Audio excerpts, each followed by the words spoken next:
হয়, আজি ৰাতিপুৱা ঠিক 5:45 বজাত এটা বৃহৎ মানে শব্দ হয় আৰু শব্দটো গম পালোঁ যে মানে গাড়ী এখন চকা এটা ব্ৰাছ হৈছে আৰু ওচৰৰ পাজৰৰ মানুহখিনি দৌৰি অহাত প্ৰত্যক্ষ কৰা খায় যে গাড়ীখন আলু ভৰ্তি ট্ৰাক এখন হয় আৰু আলুৰ ছাইডত আলু আছে, কিন্তু ভিতৰত বৃহৎ সংখ্যক গৰু দেখিবলৈ পোৱা যায় আৰু গৰুখিনি এনেকৈ বন্ধা হৈছিলে, বহুত কষ্ট পাই আছিলে, যাৰ ফলত নেকি স্থানীয় ৰাইজে আহি ধাম ধুম ৰছী কাঠেদি গৰুখিনিক উদ্ধাৰ কৰা হয়। যদিও আপোনালোকে দেখিছে ইয়াত 3টা গৰুৰ মৃত্যুবৰণ হয়। কিমানটা গৰু আছিল?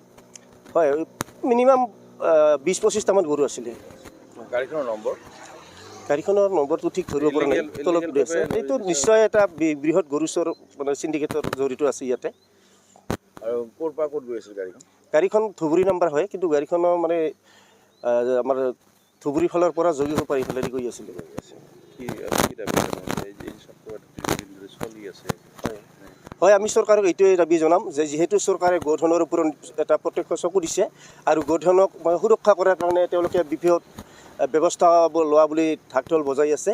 গতিকে আমি সাধাৰণ ৰাইজ হিচাপে তেওঁলোকক অনুৰোধ জনাম যাতে গোধনক সুৰক্ষা দিয়াৰ নামত এনেকুৱা বৃহৎ চিণ্ডিকেটবিলাক বন্ধ হয়, এনেকুৱা গোধনবিলাক বিভিন্ন কষ্ট দি আনি বিভিন্ন প্ৰকাৰে মানে পাৰ কৰাৰ এটা যি চক্ৰ আছে, এই চক্ৰটোক যাতে উৎখাত কৰে তাকে আমি দাবী জনাম। আৰক্ষীয়ে কাৰোবাক আটক কৰিছে নেকি? নাই, এতিয়ালৈকে আমি ইয়াতে ড্ৰাইভাৰ এজনক ধৰা হৈছে আৰক্ষীয়ে, আৰু তেওঁক ইতিমধ্যে লৈ গৈছে।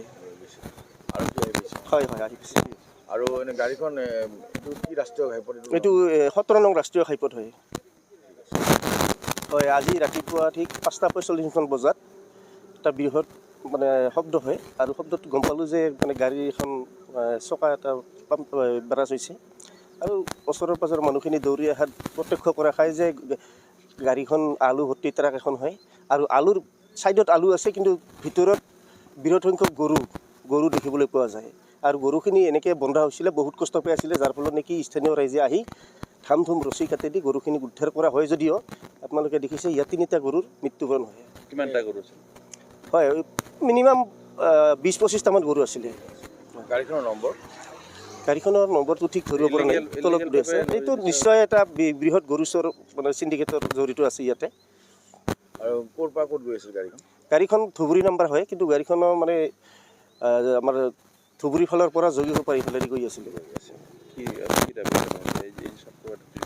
চলি আছে।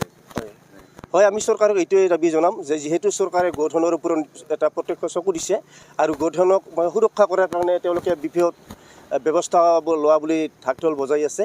গতিকে আমি সাধাৰণ ৰাইজ হিচাপে তেওঁলোকক অনুৰোধ জনাম যাতে গোধনক সুৰক্ষা দিয়াৰ নামত এনেকুৱা বৃহৎ চিণ্ডিকেটবিলাক বন্ধ হয়, এনেকুৱা গোধনবিলাক বিভিন্ন কষ্ট দি আনি বিভিন্ন প্ৰকাৰে মানে পাৰ কৰাৰ এটা যি চক্ৰ আছে, এই চক্ৰটোক যাতে উৎখাত কৰে তাকে আমি দাবী জনাম। আৰক্ষীয়ে কাৰোবাক আটক কৰিছে নেকি? নাই, এতিয়ালৈকে আমি ইয়াতে ড্ৰাইভাৰ এজনক ধৰা হৈছে আৰক্ষীয়ে, আৰু তেওঁক ইতিমধ্যে লৈ গৈছে।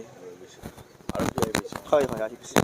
আৰু এনে গাড়ীখন এইটো কি ৰাষ্ট্ৰীয় ঘাইপথ? এইটো 17 নং ৰাষ্ট্ৰীয় ঘাইপথ হয়।